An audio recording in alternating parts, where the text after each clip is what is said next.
And now, ladies and gentlemen, moving up next, we have a roundtable discussion on why F-Secure and what are the key features that a CIO should consider when they evaluate a security product. And to steer the discussion, we'd like to invite on stage Mr. Pekka Uswa once again. Please help me welcome everyone, Mr. Uswa on stage to steer the discussion. Also, we'd like to invite Mr. Sanchit Veer Gogia, who's the Chief Analyst and CEO of Greyhound Research. Everyone, please put our hands together and help me welcome them on stage. And of course, we'd like to invite on stage Mr. Atul Govil, CIO, India Glycos Limited.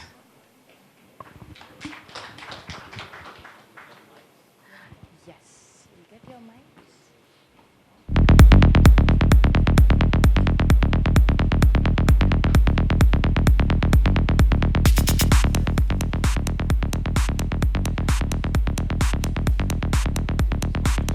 So ladies and gentlemen, on stage we have the three gentlemen, Mr. Uswa, Mr. Gogia and Mr. Govil, who are going to steer the discussion on why F-Secure and what are the key features that a CIO should consider when they evaluate a security product. Over to you guys. Thank you so much. Hi, good evening, everybody. Okay, everyone's dead. So let's shake things up a bit. So let's have a show of hands, please, okay? I'm going to ask you some very silly questions. I'm not very good at dodging shoes like my friend George. Just please bear with me. So how many of us in this room have a smart gadget? Can be a smartphone, can be a tablet. All right. Who bought it for you? Did you buy it yourself, or did your office buy it for you? You bought it for yourself? Yeah. How many bought it for themselves? About 89, 90% people. And you take these gadgets to your offices? Yes, you do. How many of us take these gadgets to the office? All right. How many of you actually expect these gadgets to be supported by the CIO? I do. Okay, let's have another show of hands, please. Again, this is a very daft question. So how many of us have a savings bank account? Right, I don't. I'm a businessman. I'm not supposed to. So, and when was the last time you actually stepped into your bank, in the retail store of the bank, to actually bank with your bank? Anybody? How do you bank with your bank? On the phone, online, on the mobile. So exactly, this is the classic two examples of how consumerization of technology is making this gentleman's job harder by the day. So I have the good pleasure of having two very good gents from the industry. Please help me in welcoming Mr. Atul Govil. He's the head of SAP and IT for the India Glycols Limited. And on my right is Mr. Pekka Uswa, who's the Vice President Corporate Security Business for F-Secure. Can we just please start with a round of applause for the both gents, please? Thank you very much. So Atul, let's put you in the hot seat. Everyone's taking their personal phones. Everyone's making a choice, whether it's an Android or an iOS or a BlackBerry.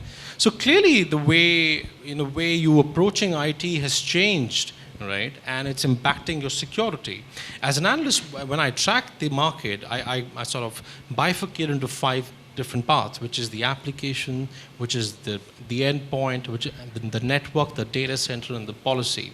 Tell me, as a CIO, how is your game plan for security change, keeping all these new trends in mind? No, so it started off, so thank you for the introduction first, yeah. So let me just give you a CIO perspective. One, no, it started off with, no, we kind of thought, no, it's just a flavor of the day. Right. So, and maybe it'll die down. So we wished it died down, but then over the years, it's actually becoming bigger and bigger, and it's becoming real. So maybe a couple of years back, iPads were a strict no-no. So we said, no, we wouldn't be able to protect iPads. But today, to the CXOs, if we were to say no iPads, it doesn't work. So they would rather say no IT, for that matter. So the current situation is that if you have users who bring in their own device, so what you need to work out is, you have to figure out how do you need to protect that. So that's the way out. You just can't shun a particular device because that's not in your framework. You have to figure out how you ought to do it. And I think that's what we did a couple of months back, wherein we had a incumbent partner which was providing us security services. And at that point of time, we realized that was not enough because that was too proprietary and it was kind of a black box kind of a solution we had. And thereafter, we evaluated options and then we chose the partner. And the reason why we are sitting here is one of that. Right. So that's the key. Another important thing from a CIO perspective is, risk, so to say, is becoming a boardroom discussion. So it's no longer limited to a CIO or a CEO alone. It's the board also. The boardroom also is very conscious of the fact that risk is something which organizations need to have a structured approach to. Right. So that's the premise, and that's how we have started building on it. Yeah. Okay, so let's hold on to that thought. It's very interesting. You made two very interesting points, that there is change in how people are using IT and as well as the expectations of the board from you. I think let's get in Pekka here. As an organization, you've been in existence for 20 long years. From where we come from traditionally in the security or IT business, where we design enterprise solutions and try to downscale to fit the SMP or the consumer needs. I think that's one type of, how to say, fundamental cultural change, or the change between the years to get going in a different way. But this is really, I think also the use cases are something that has to be kind of studied the new way. How do they people use the devices? And how did they use the services? How did they use them beforehand, and how they are using it nowadays? But I think it's a part of a bit of a bigger discussion where we of course then see that, okay, the products and the services must evolve equally to the same direction, being aligned with what we see in the markets happening, or how the enterprise or the CEOs are talking about the security, how they tackle with the issues on a daily basis. But I think the simplification and the direction from complexity to simplicity is the only way to survive in this game, where the game is getting complex in security, but also the IT fleet point of view. So I think the opposite force has to be there, and then our products, services, processes must support that type of an approach, definitely. Interesting. Atul, back to you. Pekka made a very interesting point in his presentation around the changing nature of how security is being consumed, which is security as a service, managed services.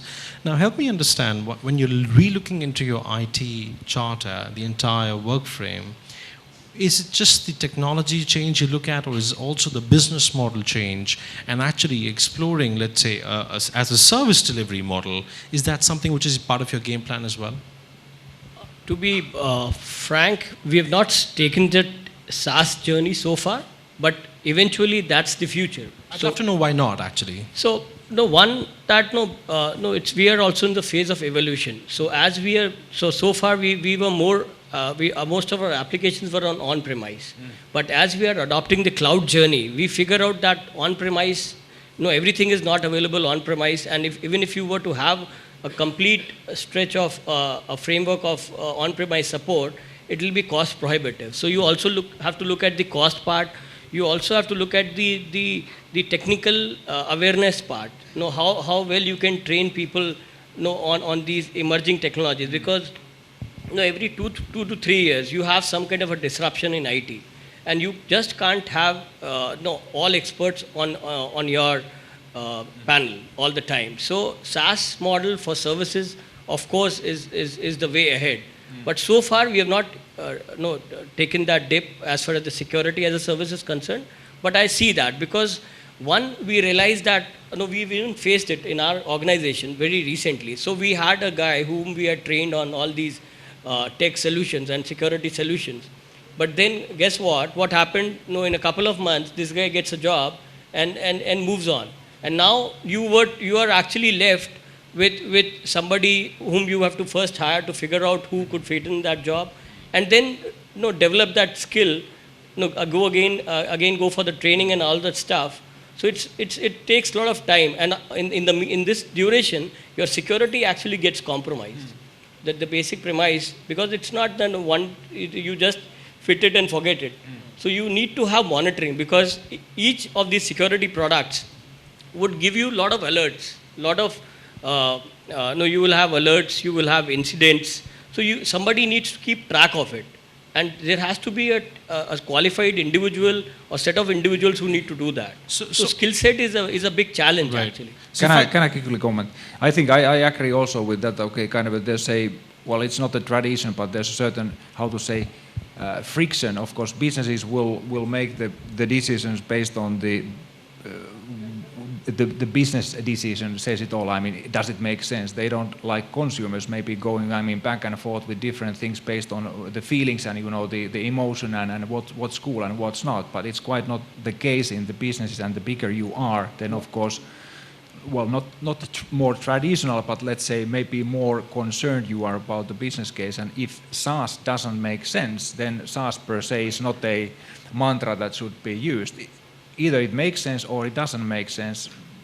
I That's think it. SaaS just definitely makes sense, but then it's all about, you're in a stage of evolution. So you Like a just level of preparedness, if I Yeah, may. yeah, You know, and I want to bring you on a level of preparedness. How do you actually help partners deal with clients like these who are probably not ready to move? And what's the kind of education that partners should go out and give to their clients who are probably not ready to make that shift already?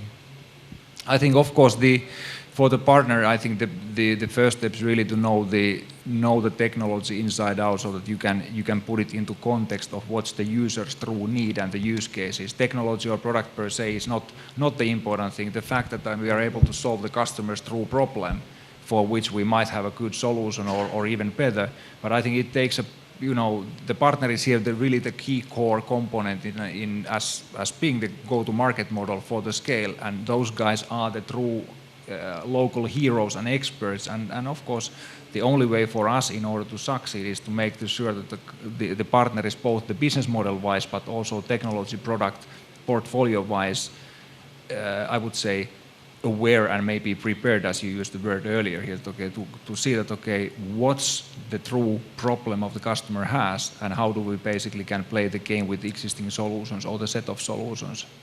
Right. So I think it's not consultation, but it's, really internalizing what is the solution, but then also understanding what's the true customer problem and meeting those. I think you make a very interesting point, Pekka. You said, understanding the customer problem. So this kind of, it's no more a vendor relationship. It's more of an engagement wherein you go beyond being just a vendor and start becoming a partner. Now, my question to you, Atul, is very specific. In this SaaS delivered world, in the cloud delivered world, how differently should you actually assess your vendors? Like, very differently what you were doing earlier, which was very on-premise. What's that change that you make in your assessment when you're probably, let's say, assessing an on-premise implementation or, let's say, a SaaS-based delivery? I think the premise would be, when you talk about a SaaS model, one, for how long the partner has been available in this domain. So that's one.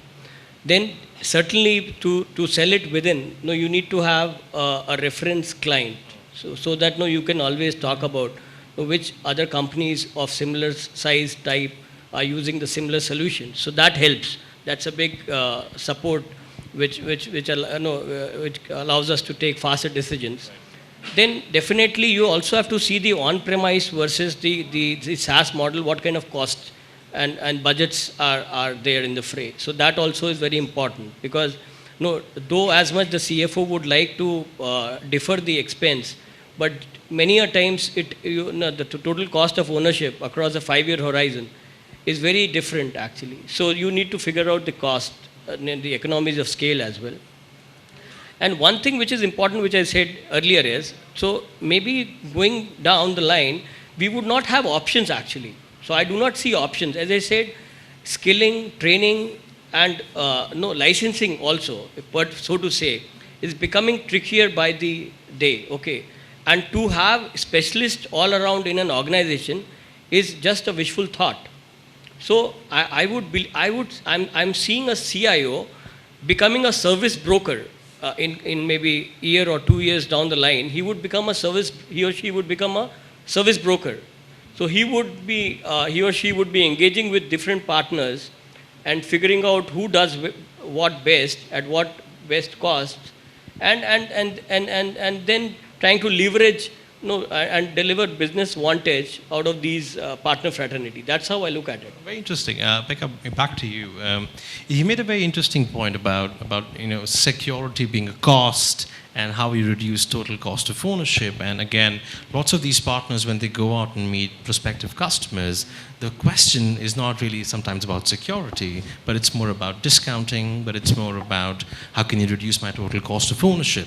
Now, how do these partners go out and help change that mindset that security is not just a one-time investment, and it's actually a very strategic investment which should be carried out throughout the year, all 12 months?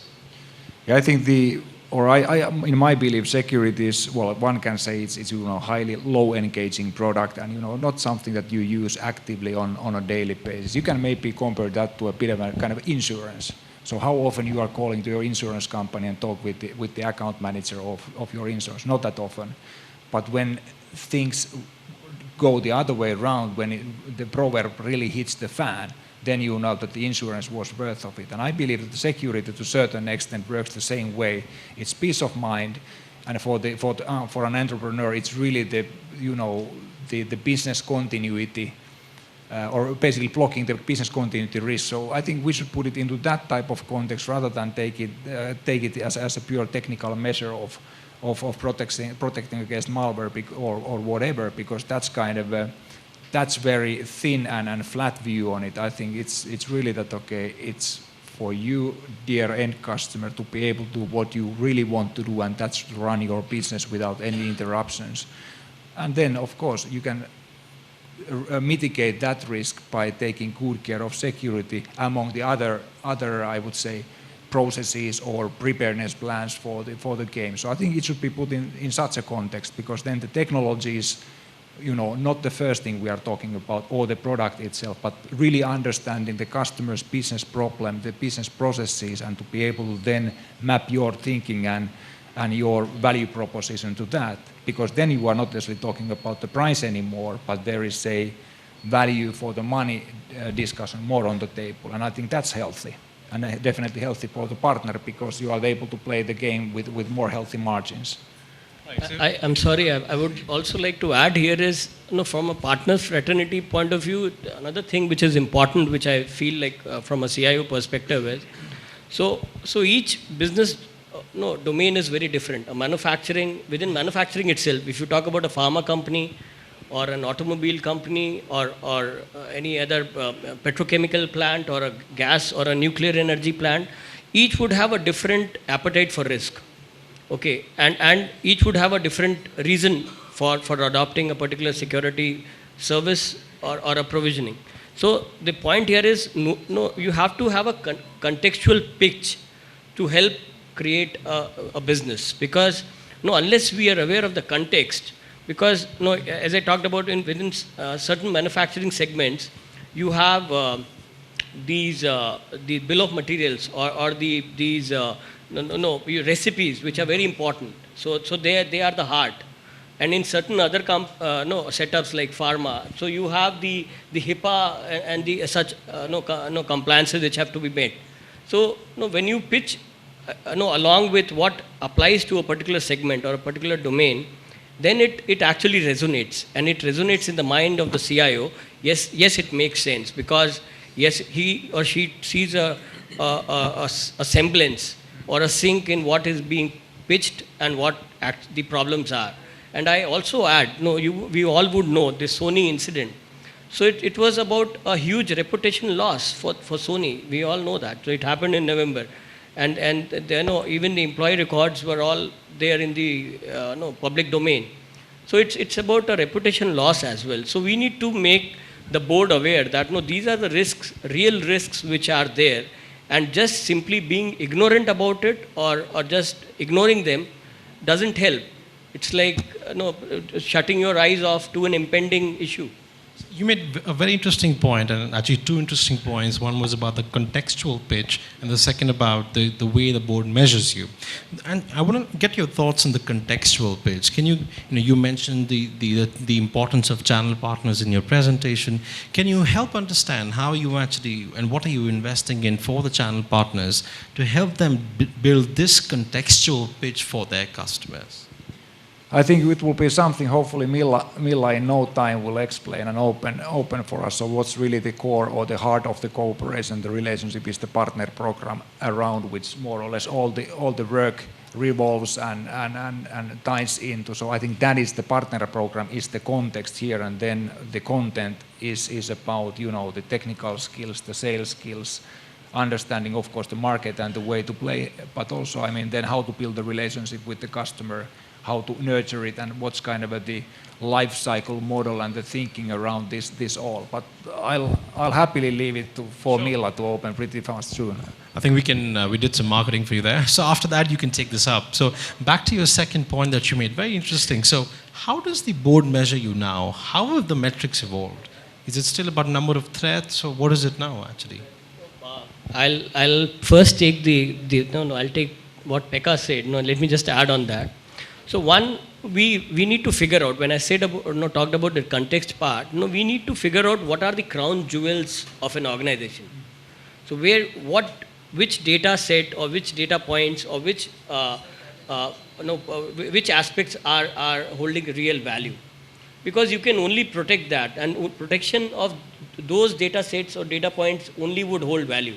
No, otherwise, if you talk about a term perfect security, so it's actually superfluous, and it's a misnomer, and it's a myth actually. So there's nothing called perfect security. You only would have varied levels of security, and those varied levels will depend upon what is pricey, what is important for an organization, and what is not. And then you segregate, and then you allocate and define that these resources, these are the set of aspects which require more focus, and these are you might as well avoid it. So that's one part. Second is, as regards metrics on security, so to say, there is no single metric around security other than providing reliable IT services. And reliability is about, one, availability, integrity of data. So you have to figure out that you should be able to provide reliable IT services. But having said that, what we do within the organization, we have done that is, so we created a complete risk library, and it didn't just talk about IT risk. So IT risk is one of those operational risks. So it would have business risks, it would have market risks, credit risks, a whole list of risks which would apply. And we sat along with different domain heads, discussing, deliberating, and brainstorming on what risks are pertinent. And it's not about risk which are just in the minds of the individual. It's about risks which have a basis to be discussed. So it's not about a wild thought. No, this could be a risk. No, we will not be discussing that. You made a very interesting point about sitting with the business head. Yeah. Now, who owns the security now? Is it the business head who owns it, or still the IT owns it? So what happens is, we are a part of the IT is a part of the overall business. So many individuals would talk about business alignment with IT. So I find it actually rubbish, so to say. So we are also a part of the business as much as the other business heads are. So when I talked about this sitting with the domain heads, because what is relevant in a supply chain, what risks would apply in a supply chain, unless I would know about it, I would not know how much importance I have to give to those transactions, to those data points. So it's important for a CIO to understand those risks. Then you can create a shadow or a box around it. Right. Then only you can create. Unless otherwise, if you start covering every aspect, so you actually would never ever do that practically. Right. I think you made a very solid point about risk, but Pekka, back to you. That's a very mature perspective, because that's a very large enterprise. They're 3,500 crore INR, but these partners are actually going to a small and mid-market enterprise, which is probably a few hundred crores, which is the smaller size business, a few $1 million here and there. How do you actually have this level of a conversation differently, but still translate to an SME language for the partners? That's quite tough, because as you said, it is maybe a more conscious process or thinking process in the larger enterprises, but I think it will be more ad hoc or non-existing in the smaller ones. also for the reasons that there's no necessarily the knowledge or first of all the people or the person or the capacity to think about it, because it's all about the core business. It's a small company. But I think it's also something where the partner can really play a role by, I would say, especially when thinking from the SaaS point of view, when the relationship is more on a daily or weekly or monthly basis with the customer, to really build a bit of a service or quality of service metrics with the partner together and see how those are being met, how the partner is delivering the service versus the expectations. And maybe that is the way to put it into more concrete, tangible terms that, okay, what is the value, but also on the other hand, of the flip side of the coin, what is the reduced risk level the partner and the solution was able to carry out. But I believe it is unfortunately today pretty much ad hoc and missing the knowledge, missing the, not the brains, but the time, honestly, to really concentrate on that. So let's switch gears. Let's talk about endpoint security. It's my favorite topic. It's your favorite topic. It's everybody's favorite topic because it's spinning dollars. So let's try and understand one thing from your global experience. You speak to so many partners, so many implementations. What are those 3 to 5 things that you would, let's say, advise to a partner to pick up with a prospective customer when they're talking? That 3 things that a customer should never do and should watch out for while approaching endpoint security. So 3 things not to do, you said. Yeah, with that 3 things that you should never do, you should look out for, the warning signs, the red flags. I think maybe one is the perception, that the security is kind of a hygiene thing, or how to say, commodity, to put it that way. It is more a necessity in my eyes, and it all starts from the endpoints. Why? Because the endpoints are the ones you use, and then I would say you have to build the security ground up from that, and then I would say, you have endpoints and endpoints, or when it comes to the security. I would say, well, easy to say that, okay, pick the best in the planet because it's roughly the same price than the not winning solution in that respect. But I think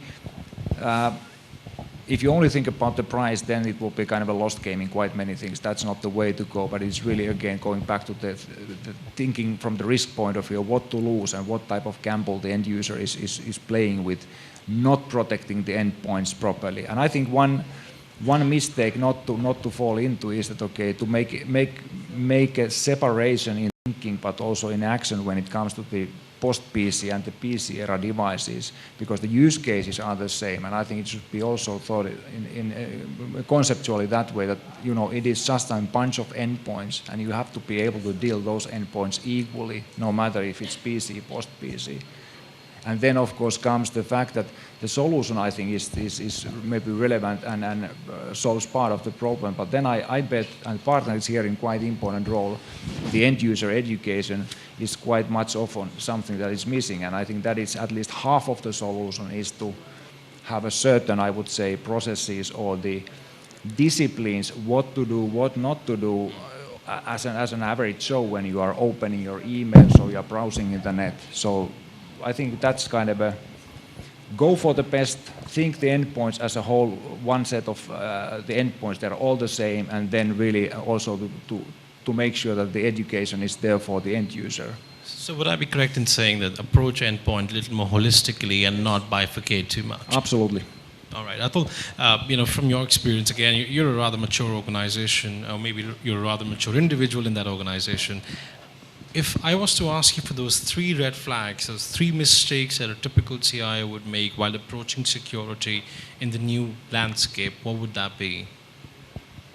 So one important aspect is, typically, first of all, CIOs tend to basically, they do not buck the trend. So whatever the thing, whatever they've been doing for so many years, so they believe that they can take the same steps and they can continue with the same journey forever, but that's not the case. So it's a evolving stage. Right now, a lot of disruptions are happening every month. Every 6 months, you see new threats coming up.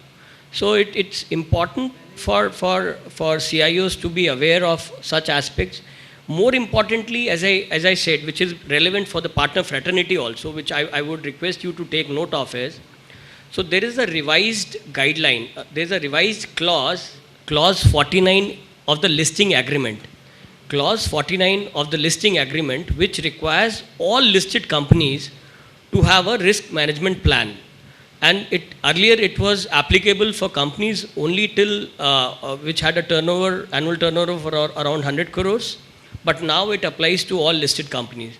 So that's a mandate which has come from SEBI, which is it's a part of the Companies Act. So there's no second thoughts about getting away with it. So now each company and their board members have to give it in writing of what all risks would apply to an organization. They need to have a library of those risks, what all steps they have done to mitigate that, and how they are handling the residual risk. So one is the risk, which is uncertain, and then you would have certain controls, okay, or the mitigation steps. And if you subtract the mitigation steps or the controls in place with the overall risk, then you have the residual risks. And residual risk, you can either transfer it could be through insurance, or it could be through a SaaS model as well. So you are transferring the risk. So you're giving it to a third party, and you have SLAs around that. If this risk matures, then this is the penalty which comes. So that's how you basically figure out. And it also creates, this residual risk is something which makes the organization aware that, no, this is the risk I'm living with, I'm carrying on. And maybe with maturity, if once the top 10 or 15 risks are taken care of, then I would also figure out on the residual risk, on issues which will become more important with time.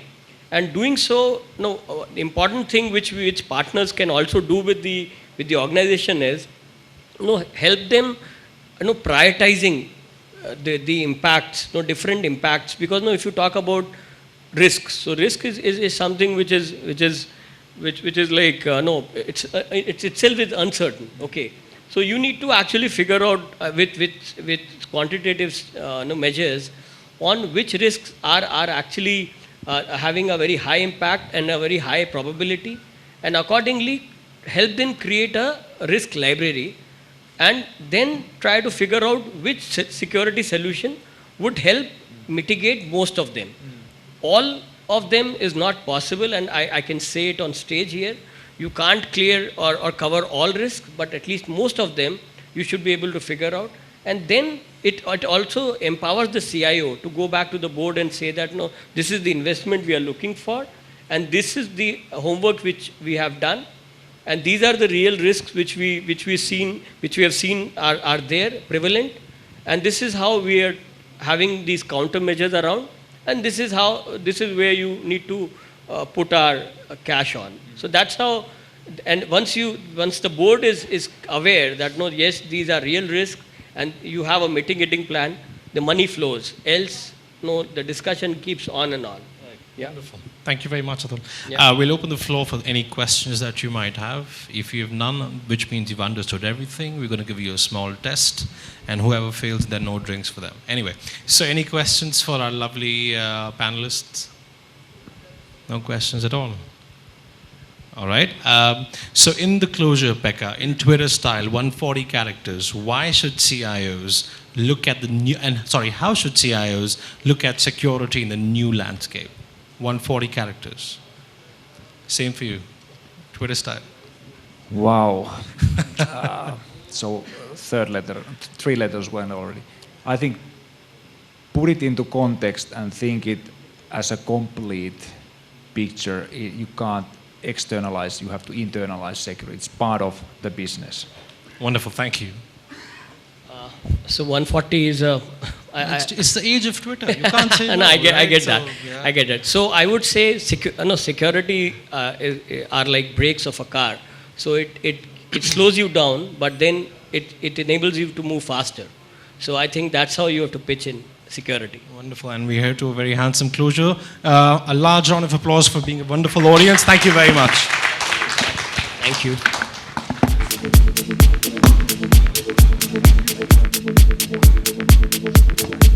Thank you so much, gentlemen, for such an absorbing discussion, and special thanks to Mr. Gogia for steering the session so well. Thank you so much.